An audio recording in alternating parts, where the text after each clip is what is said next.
আপনারা কি কখনো শুনেছেন, আমি তো প্রেমে পড়িনি, প্রেম আমার উপরে পড়েছে? একদম ঠিক ধরেছেন, আইয়ুব বাচ্চুর সেই জনপ্রিয় গানটি। তবে কি জানেন এই গানের অর্থই বা কি? সেনাপ্রধান কি এই গানের মাধ্যমে কোনো মেসেজ দিতে চেয়েছিলেন?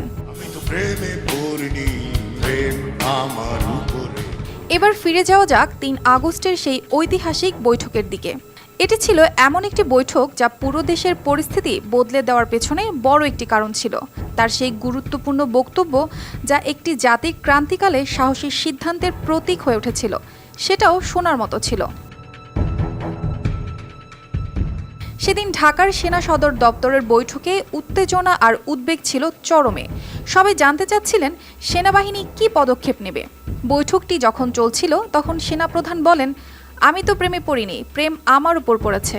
এর মাধ্যমে তিনি বোঝাতে চেয়েছিলেন যে সেনাবাহিনী নিজে সংঘাত তৈরি করেনি, বরং পরিস্থিতি তাদের উপর এসে পড়েছে। এরপর তিনি উল্লেখ করেন, আর বেশি কান্দালে উড়াল দেব আকাশে, যা দিয়ে তিনি সেনাবাহিনীর সদস্যদের দায়িত্ববোধ আর মনোবল জাগিয়ে তোলেন।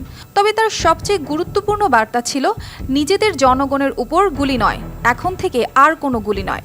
এই মনোভাবের কারণেই প্রধানমন্ত্রী শেখ হাসিনা ৪৮ ঘন্টার মধ্যে পদত্যাগ করতে বাধ্য হন।